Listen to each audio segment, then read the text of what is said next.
diskusi apa itu koperasi. Hai guys, perkenalkan nama aku Najwa Alia Yuma dengan NIM 25060031. Kali ini aku bakalan membahas mengenai koperasi. Koperasi berasal dari kata cooperation yang artinya bekerja bersama. Secara resmi menurut Undang-Undang Nomor 25 Tahun 1992. Koperasi adalah badan usaha yang beranggotakan orang-orang atau badan hukum yang melandaskan kegiatan pada prinsip koperasi dan asas kekeluargaannya. Singkatnya, koperasi bukan soal siapa yang paling kaya. Koperasi adalah tentang bagaimana anggota saling membantu untuk mencapai kesejahteraan bersama. Koperasi adalah salah satu dari 3 pilar ekonomi Indonesia bersama BUMN dan BUMS. Bahkan pasal 33 ayat 1 Undang-Undang Dasar 1945 menyatakan bahwa perekonomian disusun sebagai usaha bersama berdasarkan atas asas kekeluargaan, dan itulah jiwa koperasi. Koperasi disebut sebagai sokong guru atau tiang utama perekonomian Indonesia. Tujuan utamanya memajukan kesejahteraan anggota, tujuan sekunder memajukan kesejahteraan masyarakat umum, tujuan nasional ikut membangun tatanan perekonomian nasional yang adil dan makmur. Hai, perkenalkan nama aku Resti Amelia dengan NIM 25060137 akan melanjutkan tentang menjelaskan bab kedua. Koperasi sendiri punya identitas yang unik dan membedakannya dari badan usaha lain. Identitas ini mencakup nilai-nilai dan prinsip. Nilai-nilai koperasi berdasarkan International Cooperative Alliance atau ICA dibangun atas 6 nilai inti. Yang pertama itu menolong diri sendiri, yaitu anggota bersatu untuk memperkuat diri bersama. Kedua, tanggung jawab setiap anggota bertanggung jawab atas koperasinya. Ketiga, demokrasi, keputusan diambil bersama. Keempat, itu persamaan, manfaat dibagi secara adil.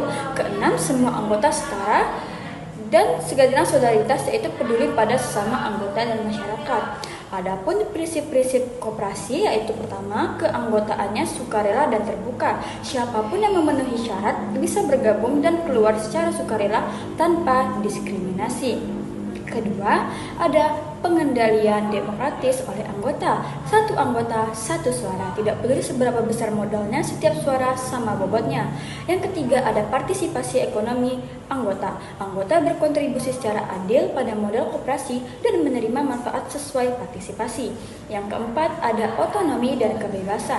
Koperasi adalah organisasi otonom, tidak dikendalikan oleh pihak luar. Yang kelima, ada pendidikan, pelatihan, dan informasi. Koperasi wajib mendidik anggota, pengurus, dan masyarakat tentang manfaat koperasi. Dan yang keenam, ada kerjasama antar koperasi. Koperasi saling mendukung melalui jaringan lokal, nasional, dan internasional. Dan yang terakhir, ada kepedulian terhadap komunitas. Koperasi bekerja untuk membangun berkelanjutan komunitas melalui kebijakan yang disepakati oleh anggota. Baik, saya akan lanjutkan ke materi yang ketiga.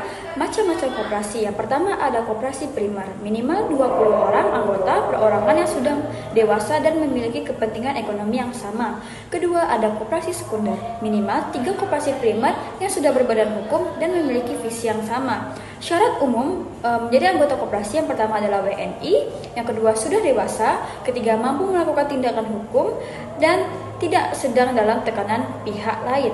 Adapun tata cara pembentukan koperasi, yang pertama, rapat pembentukan yaitu rapat pendirian. Minimal 20 orang untuk koperasi primer berkumpul dan sepakat mendirikan koperasi. Rapat ini membahas nama koperasi, tujuan dan jenis usaha, wilayah kerja, serta susunan pengurus dan pengawas sementara. Kedua, ada penyusunan anggaran dasar dalam kurung AD. AD adalah konstitusi koperasi aturan tertinggi yang memuat nama, tempat kedudukan, tujuan, jenis koperasi, keanggotaan, rapat anggota, pengurus, pengawas, modal, SHU, dan pembubaran. AD harus disahkan dalam rapat pembentukan. Yang ketiga ada pengajuan pengesahan ke dinas atau kementerian. Dokumen yang diajukan itu ada akta pendirian koperasi yang dibuat notaris, anggaran dasar, daftar hadir dan berita acara rapat, rencana kegiatan usaha, serta neraca awal koperasi diajukan ke Dinas Koperasi Kabupaten atau Kota atau Kementerian Koperasi dan UKM. Selanjutnya ada pengesahan badan hukum. Jika dokumen lengkap dan memenuhi syarat, pejabat berwenang menerbitkan surat keputusan SK pengesahan badan hukum koperasi. Koperasi resmi berdiri secara hukum sejak tanggal SK tersebut. Dan Selanjutnya ada operasional dan rapat anggota pertama. Setelah berbadan hukum, koperasi segera menggelar rapat anggota pertama untuk memilih pengurus dan pengawas definitif, menetapkan program kerja tahun pertama, dan menetapkan besaran simpanan pokok dan wajib. Nah, terakhir ada struktur koperasi. Struktur koperasi sangat unik karena kekuasaan tertinggi ada di tangan anggota, bukan pada pemilik modal.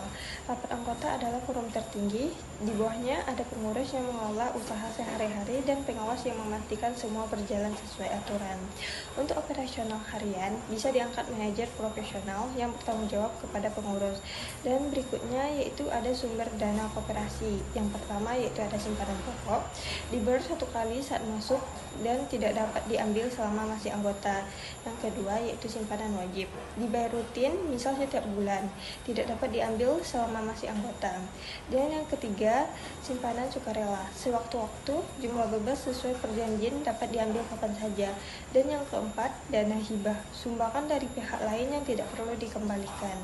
Dan yang kelima dan yang terakhir, pinjaman dari bank, lembaga keuangan atau koperasi lain dan wajib dilunasi.